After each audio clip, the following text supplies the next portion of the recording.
बाबा, मी आधीच सांगितले की मी त्या माणसाशी लग्न करणार नाही. आपल्यावर आज जे काही ओढवले ते फक्त त्या लोकांमुळेच. त्यांना फक्त आपली जिंकलेली बाजू बघायची आहे. मी अशा घरात कधीच लग्न करू शकत नाही, ज्या घराने माझ्या आईला कधीच मान्य केलं नाही.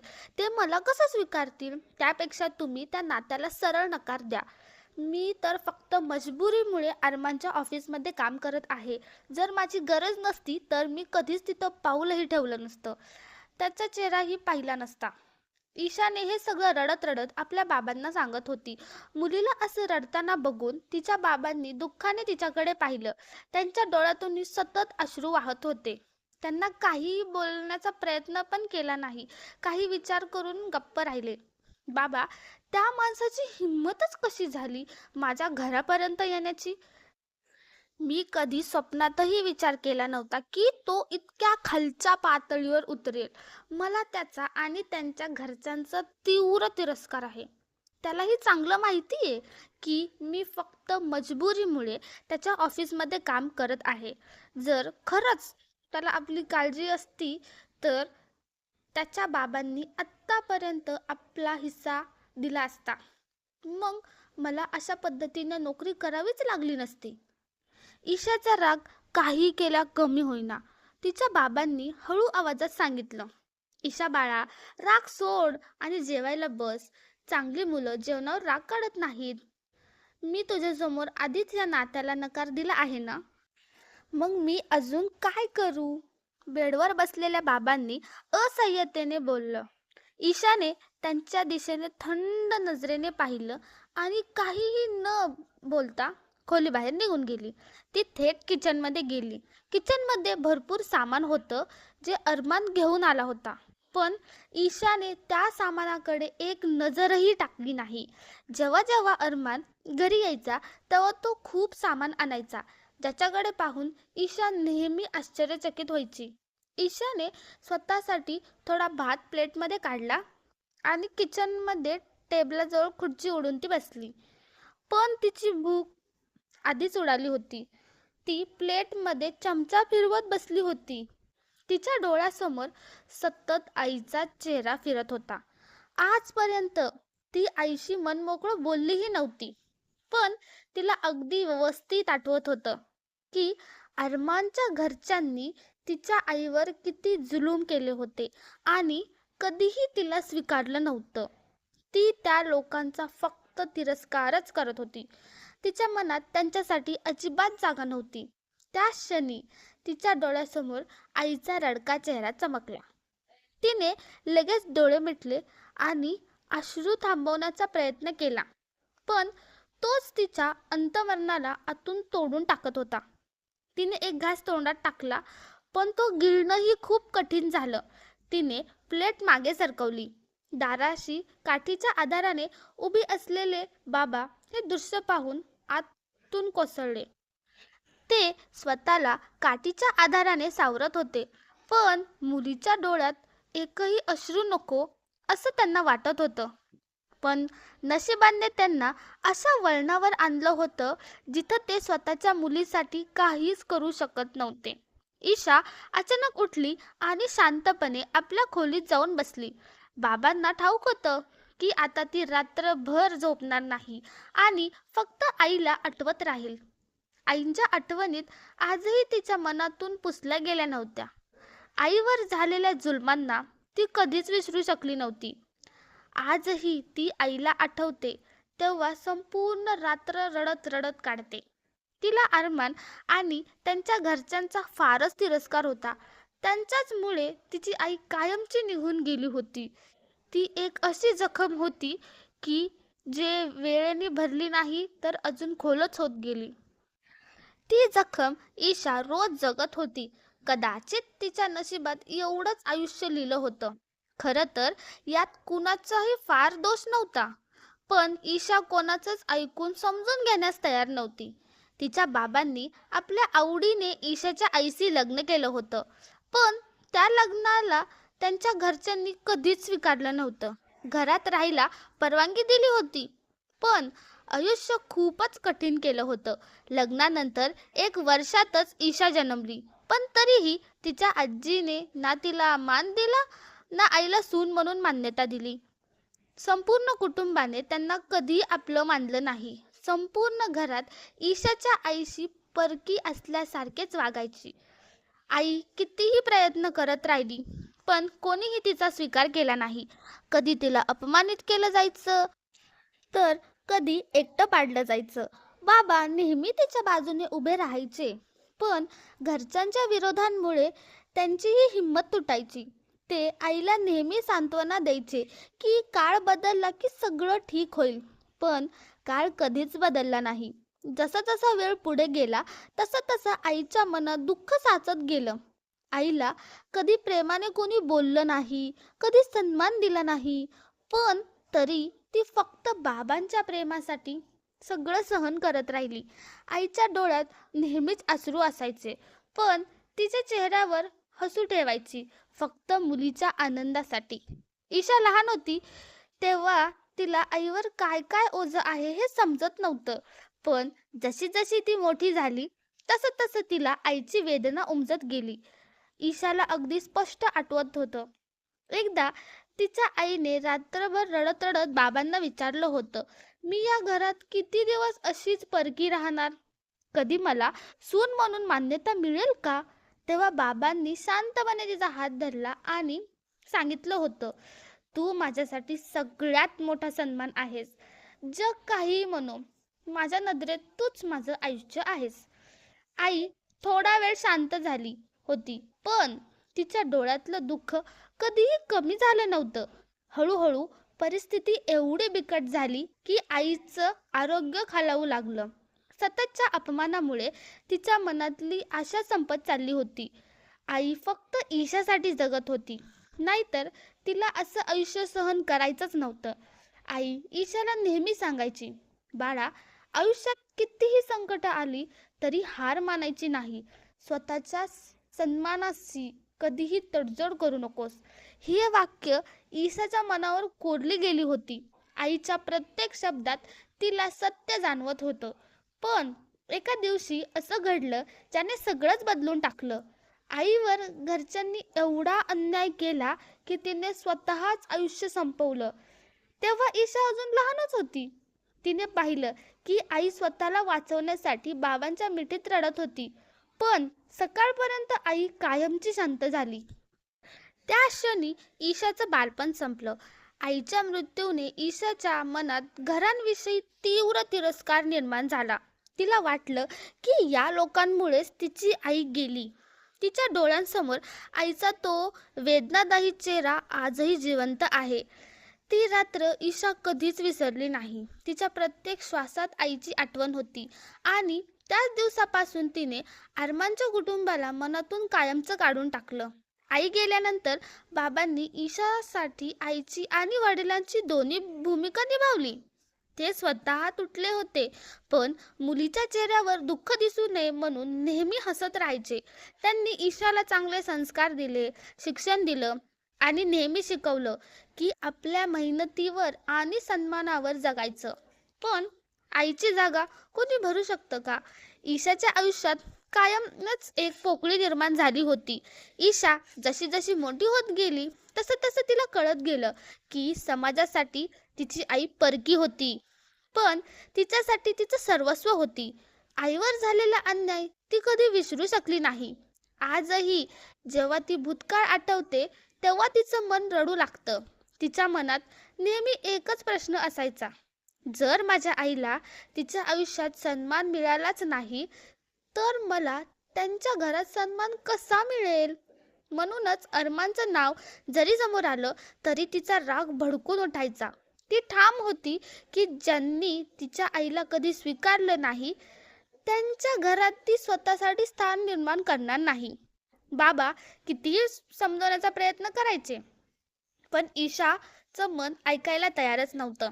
तिला फक्त आईचं दुःख आठवायचं आणि त्या आठवणींना ती अजूनच कठोर होत गेली. अरमानने तिच्या वडिलांकडे लग्नाचा प्रस्ताव दिला होता, पण ईशाला जेव्हा हे समजलं तेव्हा तिचा संताप अनावर झाला. तिला वाटलं, एकीकडे त्यांचं घर माझ्या आईला कधीही स्वीकारलं नाही आणि आज दुसरीकडे मला आपल्या घरात आणायचं म्हणतो. ती हे कधीच स्वीकारू शकत नाही. तिला तो खोटा, बनावटी आणि मूर्ख वाटत होता. ज्यांच्या डोळ्यासमोर तिच्या आईचं दुःख असतानाही तो असं काही बोलतो, तर त्याच्या मनात काहीच संवेदना नाहीत, असा ठाम विश्वास होता. एक दिवस अरमान तिला ऑफिसमध्ये भेटला. त्याच्या हातात तिच्यासाठी गिफ्ट होतं. पण ईशाने ते गिफ्ट त्याच्या तोंडावर फेकून दिलं आणि थेट म्हणाली, माझ्या आयुष्यात तुझं काहीही स्थान नाही. तुझ्या घरच्यांनी माझी आई गेली. त्यांनी तिला जगू दिलं नाही आणि तू आज मला तुझ्या घरात आणायचं म्हणतोस की माझा सन्मान कधीही त्यांच्या पायाशी टाकणार नाही. अरमान शांतपणे तिचं सगळं ऐकत राहिला. त्याला तिचा राग समजत होता, कारण तिचा भूतकाळ त्याच्याही घरात घडलेला होता. पण अरमान काहीही बोलला नाही. तो फक्त एवढंच म्हणाला, ईशा, जे घडलं त्यासाठी मी खूप खेद व्यक्त करतो. पण आज माझ्या मनात तुझ्यासाठी खूप आदर आणि प्रेम आहे.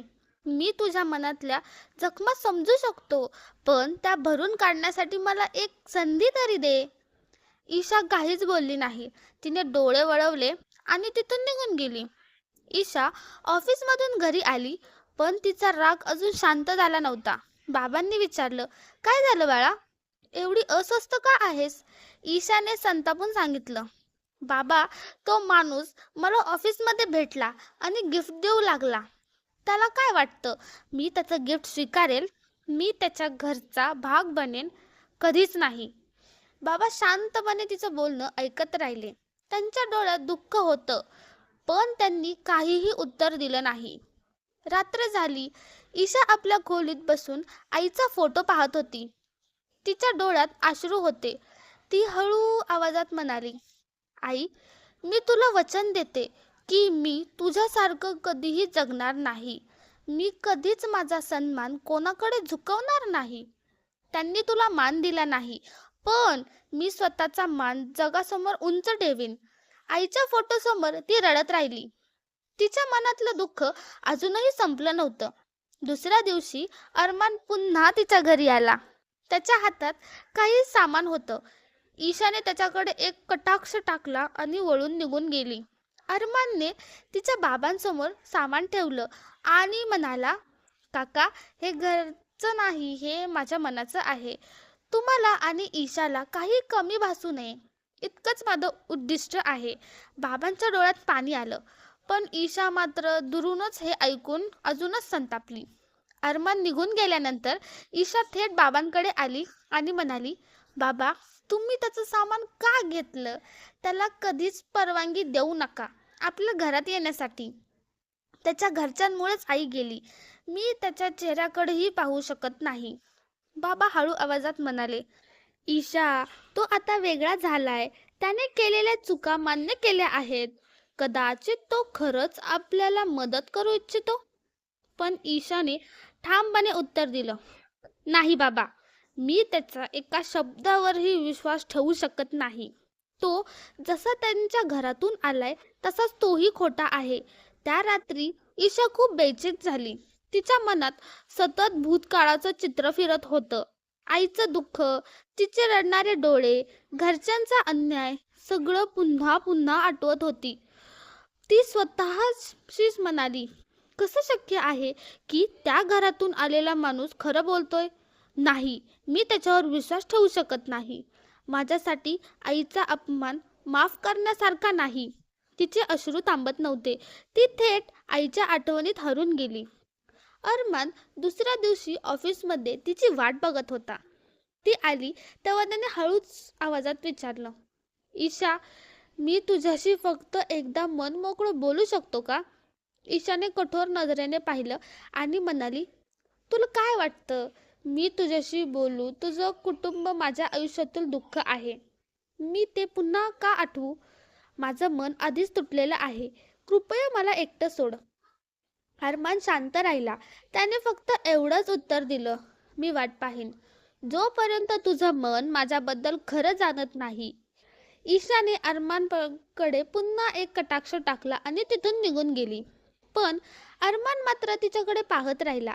त्याच्या चेहऱ्यावर राग नव्हता, तर एक शांत निर्धार दिसत होता. तो मनाशी म्हणाला, मी तुझ्या रागाला मान देईन ईशा, कारण तुझं दुःखाचं ओझं मला समजतं. पण मी तुला कधीही सोडणार नाही, कारण माझं प्रेम खोटं नाही. दुसऱ्या दिवशी सकाळी ईशा कॉलेजला गेली. तिथे तिच्या मैत्रिणी तिला थोडी मस्ती केली.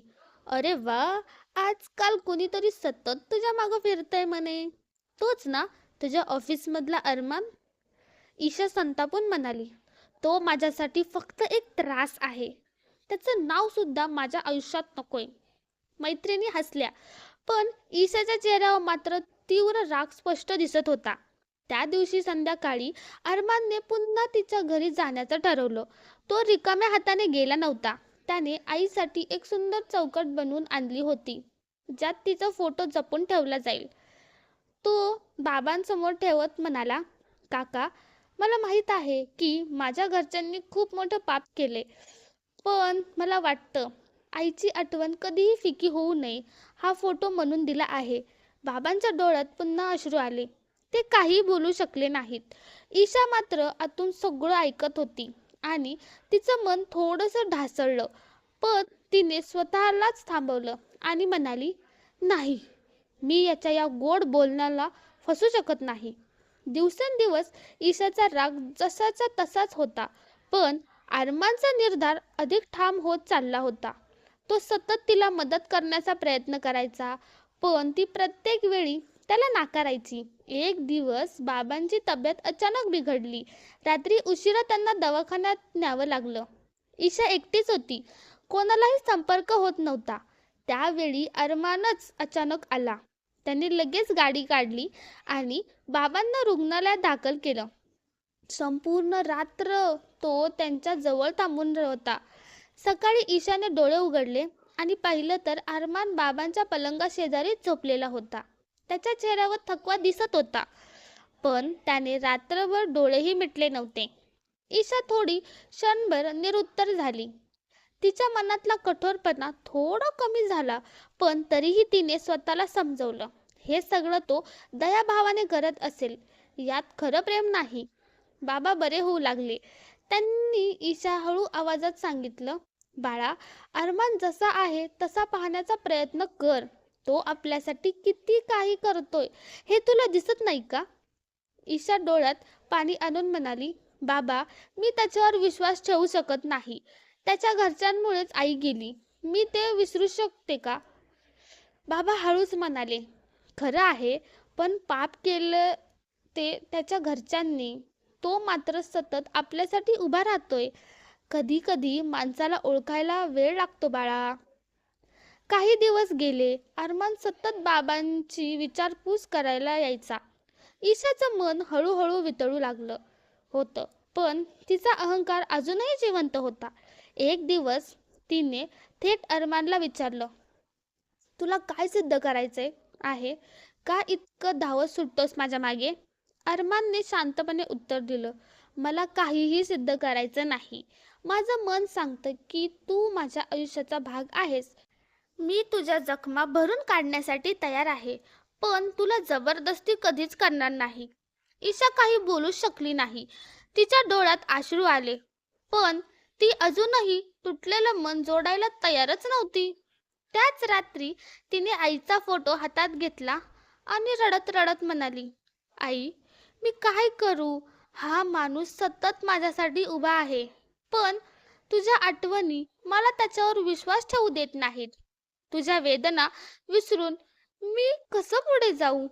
दुसऱ्या दिवशी अरमान घरी आला. त्याच्या हातात एक वही होती.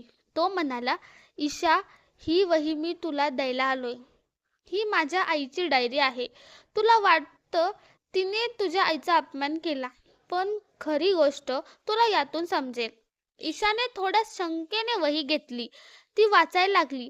त्यात लिहिलं होतं, अरमानच्या आईने कधीही ईशाच्या आईविरुद्ध कट केला नव्हता, तर तिलाही तिचं दुःख सहन होत नव्हतं, पण घरच्यांच्या दबावामुळे ती गप्प राहिली. ईशाच्या डोळ्यातून अश्रू वाहू लागले. तिला पहिल्यांदाच समजलं की संपूर्ण घरच तसं नव्हतं. काही लोकांनीच आईचं आयुष्य खराब केलं होतं. ती वही वाचून गप्प बसली. अरमान तिच्याकडे पाहत म्हणाला, मी नाही म्हणत की तुझा राग चुकीचा आहे, तो योग्यच आहे. पण प्रत्येकजण दोषी नसतो ईशा. तू माझ्यातलं खरं माणूस पण पाहिलंस तर मला आनंदच होईल. काही दिवसांनी बाबांनी ईशाला जवळ घेतलं आणि म्हणाले, बाळा, आयुष्य कडवट आठवणींमध्ये जगायचं नसतं. नवं आयुष्य स्वीकारायला शिका. ईशाच्या मनात हळूहळू बदल होऊ लागला. तिने अरमानकडे पाहिलं. त्या नजरेत आता राग नव्हता, तर थोडीशी शांतता होती. शेवटी एका दिवशी ती हळू आवाजात म्हणाली, अरमान, मला अजून वेळ लागेल. पण आता मी मान्य करते की तू माझ्या आयुष्यातील शत्रू नाहीस, तर कदाचित माझ्या आयुष्याचा आधार आहेस. अरमानच्या चेहऱ्यावर हास्य उमटलं. त्याने शांतपणे उत्तर दिलं, मी वाट पाहीन तुझ्या मनाने मला पूर्णपणे स्वीकारेपर्यंत. आणि अशा प्रकारे ईशाच्या आयुष्यात एक नवा अध्याय सुरू झाला.